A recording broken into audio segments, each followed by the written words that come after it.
Olá, queridos alunos! O texto que a gente vai analisar hoje fala sobre a Alemanha e a eletricidade. Pelas imagens, a gente já consegue ter mais ou menos uma ideia. Por exemplo, na imagem do lado esquerdo, na primeira imagem, a gente tem usina. Na imagem do meio, nós temos aí energia solar, nós temos até painéis solares, né, que captam a energia do sol para produzir energia.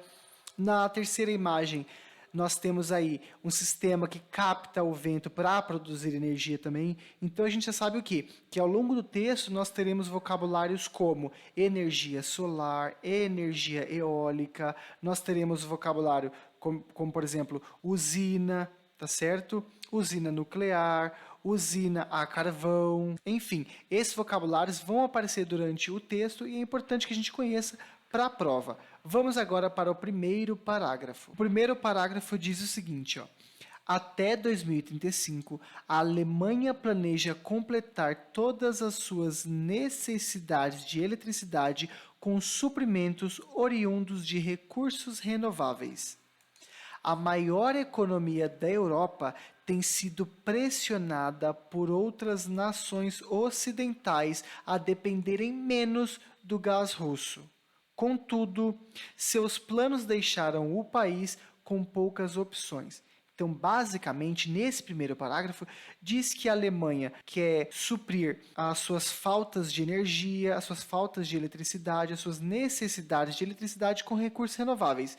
E ela tem sido pressionada a depender menos do gás russo. Essas são as ideias principais desse trecho. E com relação aos vocabulários, nós temos aqui ó, necessidades de eletricidade, faltas de eletricidade. Aqui nós temos o que? Recursos renováveis, tá? Nações ocidentais. Então a ideia do primeiro parágrafo é basicamente isso. No segundo parágrafo, fica mais ou menos assim. Até 2024, ela quer eliminar gradualmente as usinas a carvão e fechar as usinas nucleares. De acordo com as autoridades, a energia do país, oriunda da energia solar e eólica, deverá ser de 80% até 2030. Até então, a energia solar mais que triplicaria. Bom, nesse segundo parágrafo, a ideia geral é dizer que eles querem eliminar gradualmente as usinas a carvão e fechar as usinas nucleares. E que até 2030 a energia solar e eólica seria em média de 80% da energia do país. Uma coisa muito interessante para a gente observar também é com relação a esse et. Esse et significa ela, mas ela quem? A Alemanha. Tanto é que o texto está falando sobre a Alemanha, tá? Então a Alemanha quer fazer tudo isso. Vocábulos importantes. Phase out. Phase out significa eliminar alguma coisa gradualmente, tá? Outra coisa interessante que você deve estar se perguntando também é com relação a esse plant. Plant significa planta, mas também significa usina. Inclusive aqui está no plural, usinas. Usinas o quê? Usinas a carvão. Você também deve estar se perguntando o que esse power está fazendo aí no meio. Na verdade, esse power não tem tradução. Ele só dá a ideia de que as usinas são movidas a.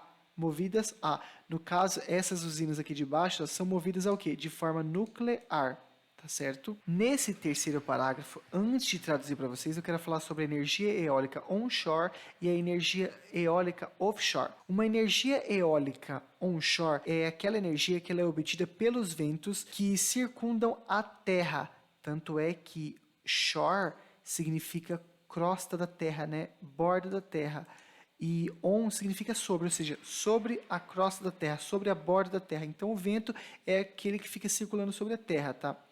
E offshore é aquele que está fora da borda da Terra, ou seja, se não está na Terra, está na água. Então aquela energia que ela é obtida pelos ventos oriundos da Terra, né, que fica por cima da Terra ali, é a onshore.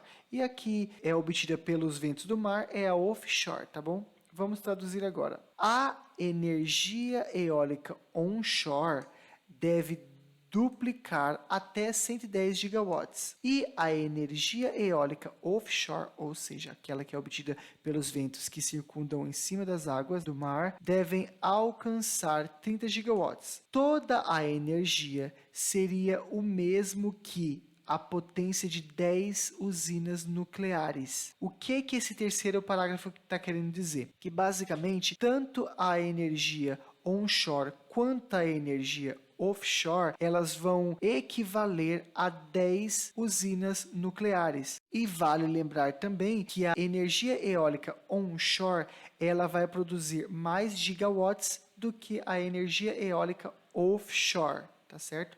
E para finalizar aqui, nós temos o seguinte: o ministro de Finanças alemão referiu-se aos recursos de eletricidade renovável como a energia da liberdade. O que vocês vão fazer agora, meus alunos? Vocês vão pegar esse mesmo texto, sem essas cores, e vão ler e interpretar. Teve dúvidas? Volta aqui, vê a aula novamente, faz anotações, depois vocês vão responder as questões relacionadas a esse texto, tá bom? Então vejo vocês na próxima aula. Grande abraço, fiquem com Deus.